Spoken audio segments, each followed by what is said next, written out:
Hey everybody, I want you to head down to teespring.com and check out Bondy's boutique and get some of Bondy's merch. Hey everybody, it's your girl Bondy Blue and I am back for another Real Housewives of Potomac review. Before I get into it, I want to remind you guys to check down below. I think I'm going to put it in the comments. If I don't remember, it'll be in the description box, but hopefully I will remember. For you guys to check out Soapy Love. Yes, check down below and purchase some of my homegirl soaps. I'd appreciate it. Also, you guys are always asking for the link to where I get my spectacles. Well, guess what? That link is also down below, firmoo.com. Click on my link so I can get, you know what I'm saying, the little coin for your purchase. All right?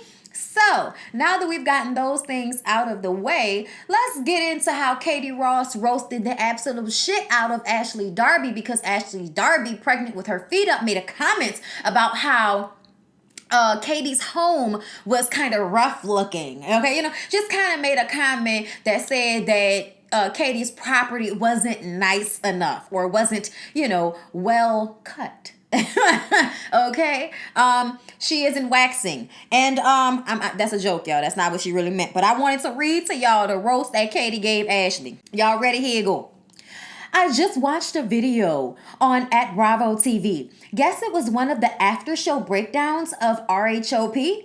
Anyway, Ashley Darby was sitting there feet up talking shit about my magnificent property, Sunny Hill Farm. A property, by the way, that I bought at 27 years old for $1 million with my own hard-earned modeling money. None of which involved banging an 80-year-old. I've kept my mouth shut about her, but honestly, how can a woman who grew up in squalor, literally grew up on welfare, and being kicked out of homes all her life, as Ashley Darby has said was her story, think that her crown fits well enough to talk shit about me and mine?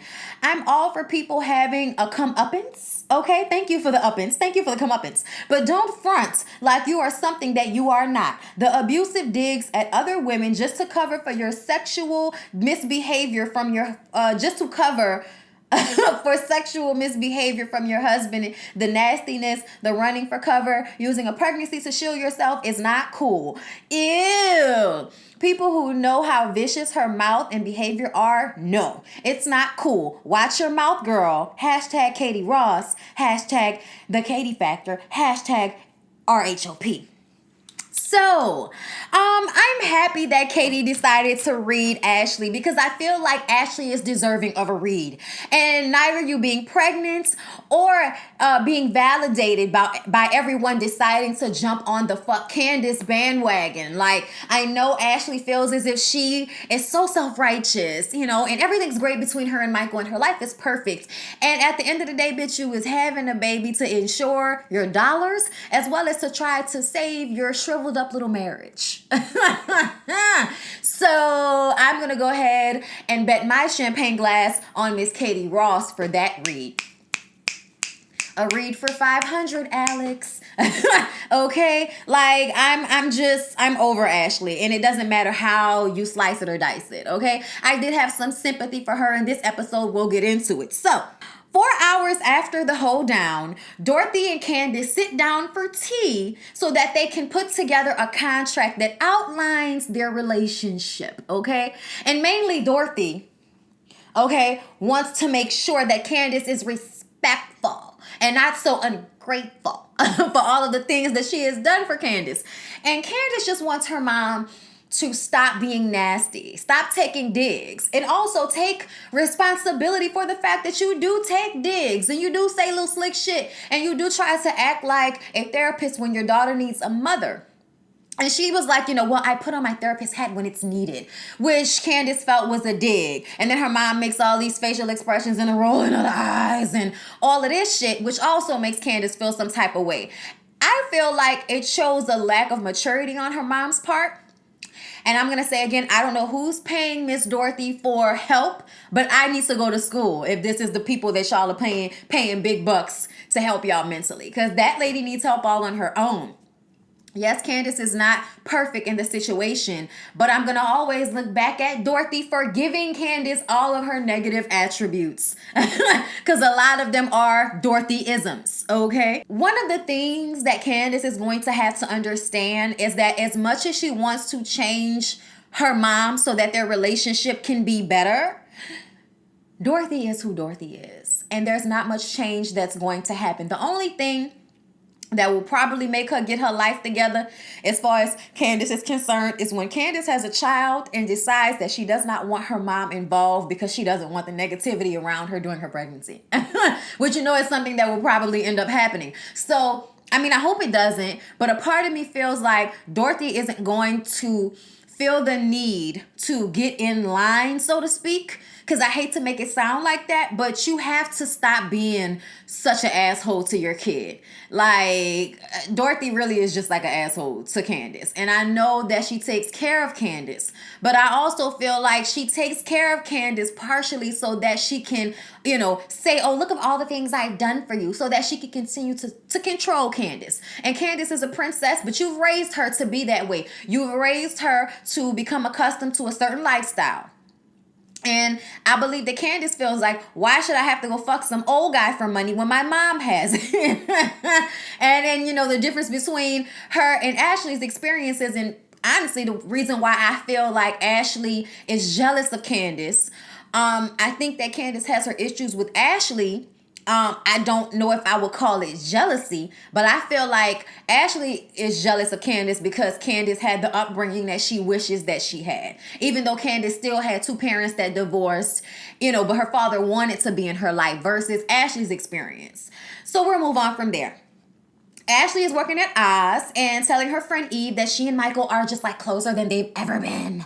And I'm just like, Ashley, if you don't stop reading that fucking company line to us, bitch, your husband just grabbed somebody's ass enough times to get you in court about it. It does not matter what is known in y'all relationship. Ashley is covering the feelings, okay? I respect protecting your husband, but at the end of the day, I don't know how much protecting I can do if I found out my husband grabbed somebody else's ass. Like, I don't know how much protecting I would be able to do, Ashley. But you know what? More power to you, girl. So she feels as if her denying how she's truly feeling about this situation is supporting Michael.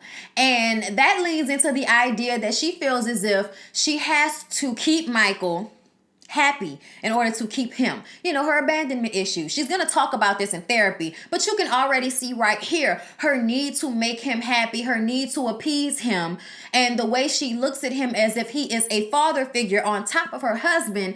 It just is very, cut it out. Like, anytime that you can admit that you see your husband as a father figure, that's a fucking issue, money. Like, that's the issue. I don't care what anybody says. Giselle comes in because Giselle wants to act as if she cares when she gets the info from Ashley. Girl, I just really care. I want to see how you was doing. Girl, you sure you okay? Like, I just wanted to make sure you was all right. You know what I'm saying? I'm worried about you. Are you okay with Michael grabbing ass? And Ashley is like, so are you presuming that he actually grabbed someone's asses? And Giselle is like, so is that not what's all over the papers and the blogs and TMZ? And she's like, well, what they're saying is different from what it actually is. And I can't talk about it right now, but I'm just going to say that I know the truth about Michael, and it's fine. It's fine. So Giselle can basically assume that Ashley knows that Michael likes to grab ass, and she's fine with it. Like, that's pretty much what we can assume from this situation. But y'all notice how if anybody besides Giselle would have been asking her questions about her relationship like this, her calm factor would have been out the window. I feel like she shows so much restraint when it comes to Giselle. And every time I want Giselle to just dig a little deeper. Oh, she gonna act like it's not bothering her? Dig a little deeper. Go a little harder, Giselle. Don't stop there. Use your messy ass detective, third eye.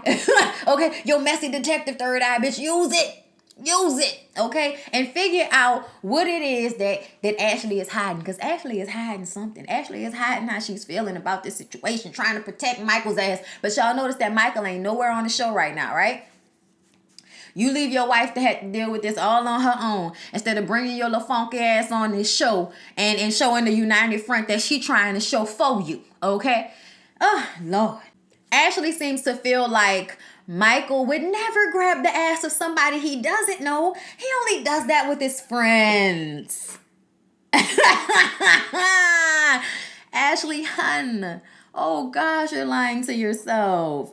Monique and her family okay, are having a 3D ultrasound party. I didn't know bitches did that. But Monique is always introducing me to something that rich people do that I had no idea about. And she invited Candace and Karen to the 3D ultrasound. Apparently, she and Candace had a text message conversation after their altercation. And now they're okay. And this was like an olive branch in order to make sure that everything was good. Chris wants to let us know that he did not like the way Monique handled that situation. You pregnant, don't be threatening to whip nobody ass, because if somebody try to actually fight you, okay, you pregnant, okay? I understand that, but this is Real Housewives of Potomac. Nobody was going to hit a pregnant Monique, okay? It was not going to happen. I feel like something is on my shirt. Like, what is that? Yeah, I have no idea. I've been cooking. I'm sorry. My life. Now, when Karen gets there, after the ultrasound, the kids act the plumb fool in there. Okay, that little boy.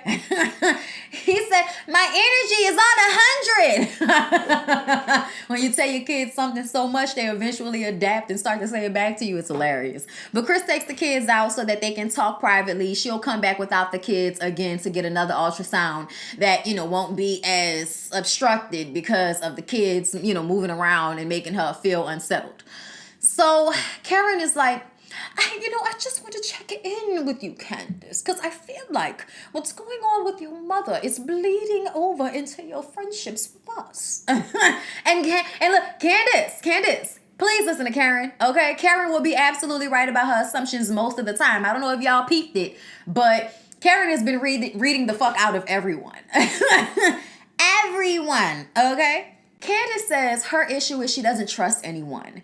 And because of, all of the issues and people wanting to bring her mom up, she's ultra sensitive, she's ultra defensive, and she don't trust none of you biatches. Okay? Her and Monique actually went back and forth on social media yesterday, and I'm so upset about it because I really wanted them to make up because I enjoyed them as friends, but it's obvious it's not going to happen right now, and I'm heartbroken about it, but whatever. In this moment, Candace is saying when Monique came back to talk to her and she's tearing up, and then Candace cries, she realized that Monique was really her friend. And I just feel like, how did we go from there to here with you guys not being friends and not answering me on Instagram or Twitter when I ask you, have you made up? Candace, I know you saw me, okay? Like, and Monique's makeup artist knows me, okay? We cool. Like, make me understand. I wanted this for us. I need a click against the other click. Y'all are not giving me that. So Giselle kicks it with the kids, spending some time with her daughters. And within the conversation, we find out that one of her twins, Angel, feels as if she doesn't matter. She feels as if all the attention goes to Grace, who's about to go to high school. So Giselle is trying to get her ready for that. And then there is the other twin, Adore, who is very affectionate to her mom. And Angel is not like that. She is very much a loner and kind of introvert, don't like to leave the house. So she doesn't have that same type of relationship with her mom that she feels her sisters do. And she's just, putting Giselle at a 79, with 100 being the best. And the other kids feel perfectly fine with Giselle. They feel like Giselle's great. But one of her kids is feeling neglected. So she spends time with her alone. And basically what we understand is that Adore is the child she doesn't have to worry about. Everybody knows the child you don't have to worry about. Those are the children that don't get the check-ins like that. Those are the children that go through and suffer in silence because nobody gives a fuck enough to ask them how they're doing. Because you assume they're okay. I was that child, okay? The youngest. And still, I was the child that everybody didn't feel like they had to worry about. So a lot of the attention or praise went other places. It didn't go with me. And then as an adult, having a friendship with my mom, to have people like, oh my God, I'm not even gonna get into my personal shit right now because I feel like I did that way too much in that live I did that got demonetized. So I can't right now. But what I'm going to say is I understand where Adore is coming from. And I appreciate Giselle for being a type of mom to take her to the side and say, you know what? So from now on, we're going to have little projects that we do together for the new house so we can spend time together and, be just the two of us. So she doesn't have a child that feels as if she's the odd man out. And my mom used to have to do that with me as well. Like, just me and you. All right, don't tell nobody. don't tell your daddy, don't tell your sister. But like hearing that after a while, you start to feel like, you know, why is it that everything for everybody else can be done and it's not an issue, but for me, we gotta stay quiet about it? You know what I'm saying? Like, what am I, the fucking other child? Like, like that's how I grew up feeling. So I understood where Adora was coming from. And I just appreciate Giselle taking the time and putting in the effort to make sure that her child knows that she is loved. Okay, I appreciated that. Robin goes down to the hairstylist. Okay, bitch, I appreciate me a good black hairstylist that's gonna bump the shit out of short do. Okay, okay, all right, looking like Miss Shirlene in there. Okay, look. So Robin talks to her hairstylist about how hard it's been to flip a house. She didn't know she was gonna have to do an open house. She didn't know she was gonna have to do this. She didn't know she was gonna have to do that because you ain't do no research. You saw HGTV and thought it was gonna be super duper easy to do what them people be doing on HGTV, and it's not. Okay, it's not. The fact that you didn't go to any type of school, the real estate school, the fact that you didn't go through any type of training to do what you're doing shows me how often you take money and throw it away. So I don't know if Juan is ever gonna fully forgive you for this shit, bitch. But anyway, Juan must have mentioned to her that he wants a daughter.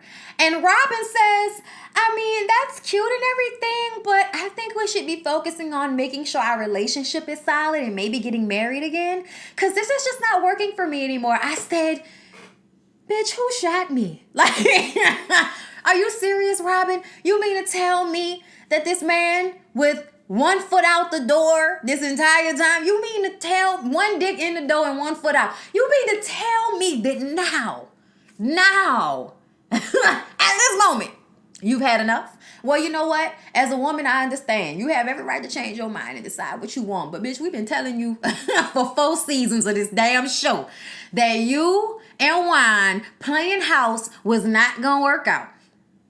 I told you, girl. Okay, we've been told you, girl. We told you. So many times we told you. But you know what? You had to get there, Robin. I understand. If Robin will actually get remarried to Juan, who knows? But the fact that you're telling us that this is something you no longer want, but you don't mind living that way anyway, just shows that he will never really have to give you what you want because you too scared to ask for it or to demand it for that matter. Like, I would just kind of be like, okay, we're close to getting financially stable. I'm going to move out now.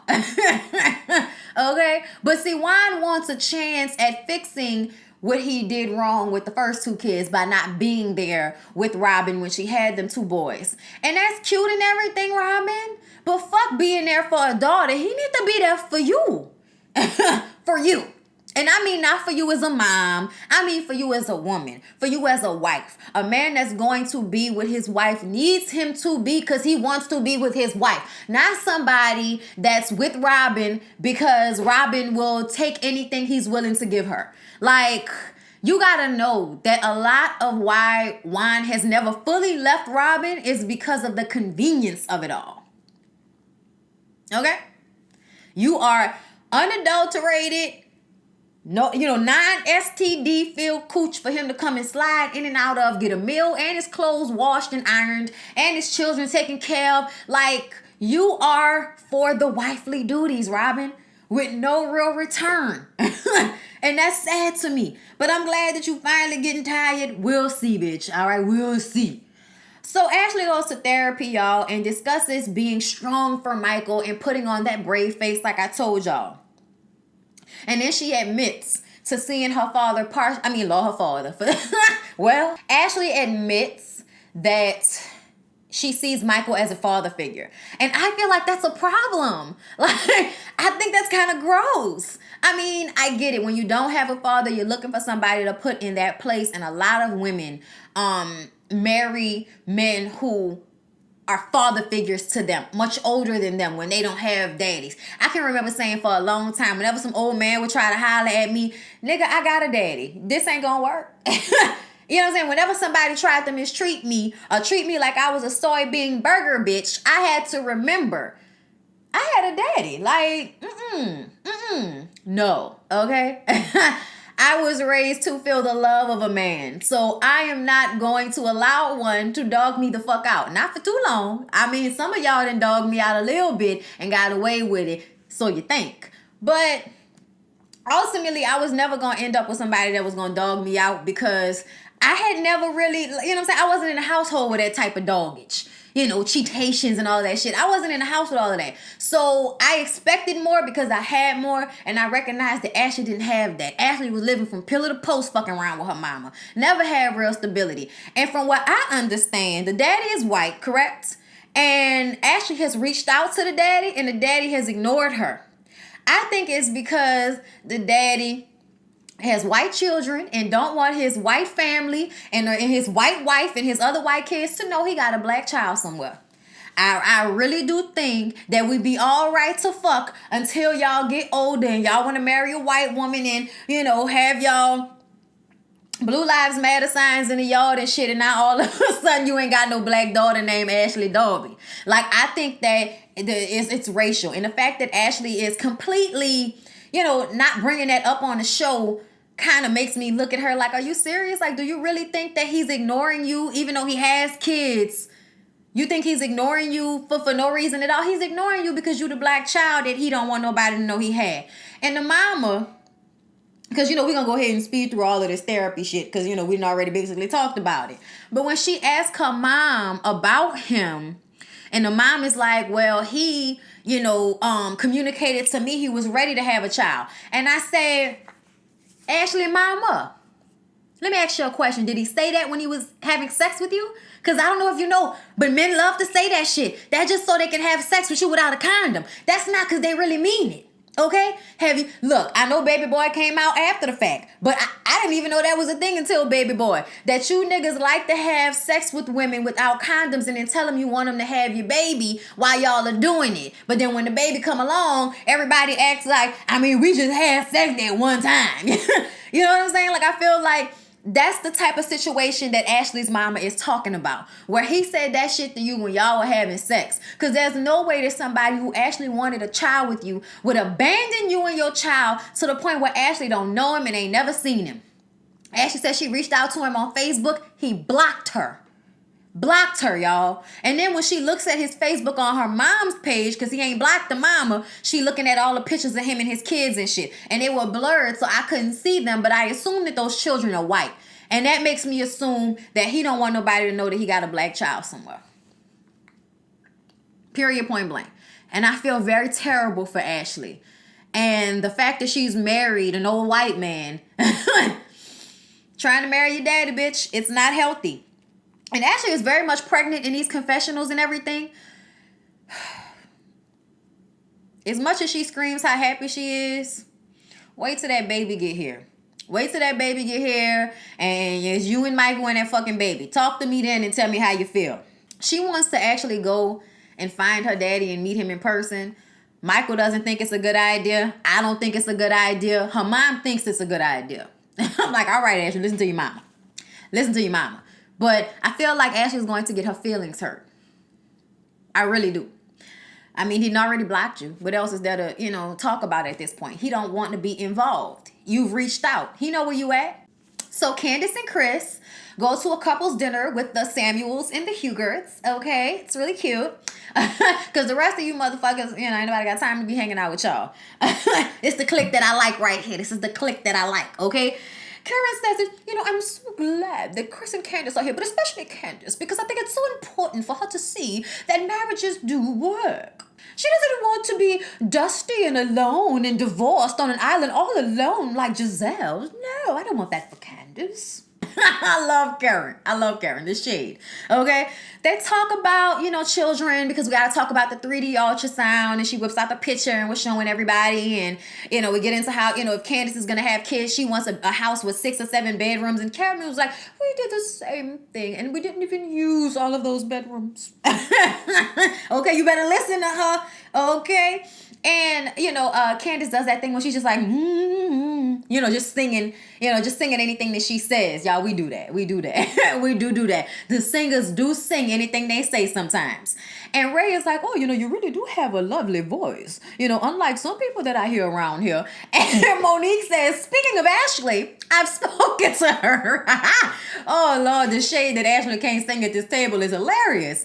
But Monique gets into how Ashley is okay. She's doing fine. Her and Michael are fine. And how the ass grabbing situation happened at the rainbow party. And how, somebody must have seen it and all of this. Somebody must have been a witness. And then Chris is like, well, actually, I got called to be a potential witness, but I didn't see him grab anybody's ass. Apparently, Michael was in the basement where there are no cameras grabbing ass.